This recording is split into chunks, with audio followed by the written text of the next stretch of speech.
Salt Lake City, Utah is known for being the center of the LDS Church and their Mormon values. Yet within the heart of this conservative landscape, you will find alternative voices that cry out for equality and respect. Called a Pink Dot event, it celebrates the first annual National Coming Out Day. So let us serve your Lebanese, your Orient, and whether less disabilities left you outcast for leader teased, rejoice and love yourself today, because baby, you were born this way. People gather to show their love of diversity and express support of gay, lesbian, bisexual, and transgender members of the community. Jacob Garcia, an immigrant from Mexico, is a Pink Dot participant who has a passion for cross-dressing performances.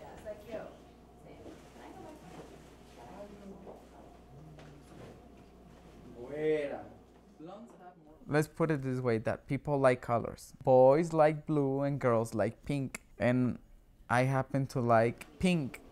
I'm very artistic, dancing, drawing, painting. I used to dance, but then my best friend works in the show. So he's like, do you want to be a backup dancer for us? And I'm like, okay. My fourth time, they were going to have a night of duets.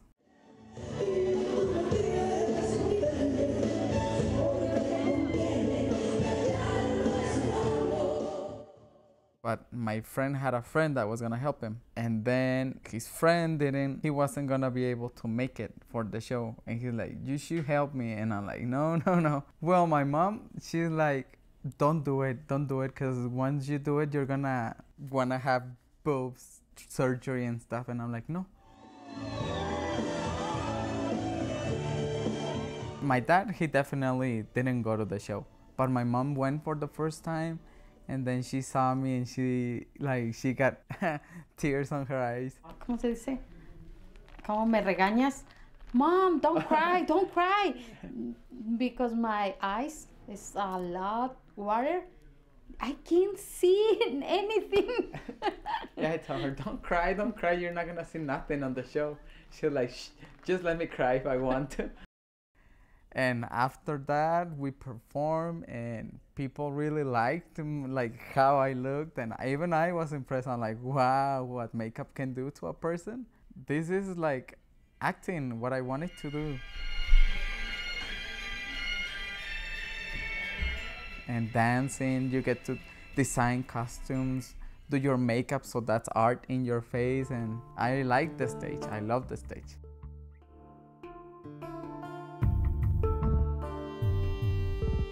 Tension, I think the biggest one was before I came out. I decided to tell my parents when I was 20, almost 21.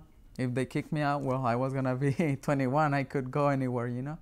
I had friends that they got kicked out of their houses because of saying what they are. They kicked me out, then they said, come back home, we miss you.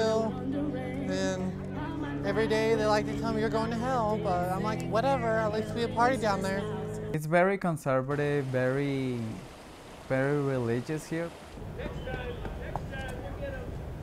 Every day there are things you encounter where you don't have access because you're not straight. The LGBT community, as you had said, the non-traditional group of people within a very conservative state, you can definitely feel very alone and isolated and alienated. But then try being a person of color, there's even less of. I've had strangers come up and just outright, you're going to be picked up and dropped into the depths of hell. And I'm like, well, that's not really a nice way to talk to a stranger, but have a good day.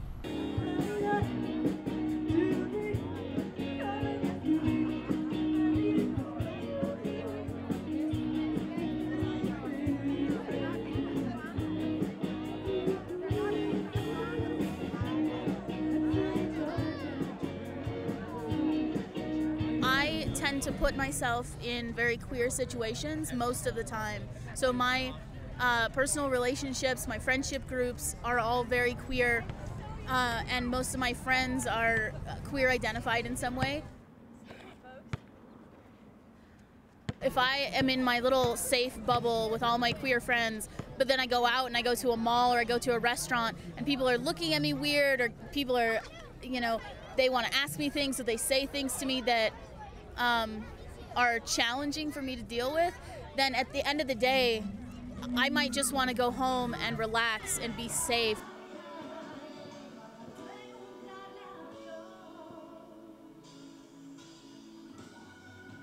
We're here, like the gay people, we're here for a reason, you know? Like a challenge maybe for humanity. People thinking that since there's a girl, you're a baby, you're gonna like boys. You're a boy, you're gonna like girls. What's red is red, what's blue is blue, and that's it. This document that came out in Mormonism in the last 10 or 20 years, and it's basically saying how families, the origins, the God-based origins of families and of gender and of sexuality, and it's basically saying anything outside of these norms is not sanctioned by God. When we create just one universal like truth that doesn't have no opportunity for a conversation about diversity, we obviously then lose the idea of diversity, or it becomes within our society a very watered down term. So Mormonism has gotten really crafty about queers too, because they now say it's fine that you're gay because God gives us all challenges, which is like the most ignorant thing to say. If like not being able to get married and have sex was one of your challenges, that's like your entire life. The whole reason I'm here is because I want to be a professor, and I want to teach about diversity and teach about natural differences that exist in the spectrum of human life, that there's differences in gender and sexual orientation and beliefs, and why we believe the things we do, and why discrimination happens, and why prejudice happens, and why it manifests all over the world.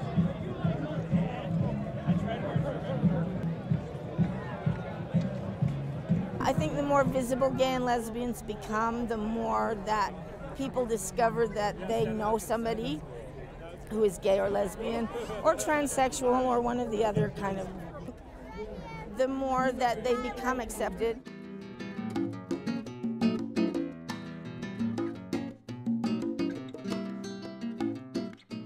I just want to tell people that we're like humans. We're like any other people. We go to the store.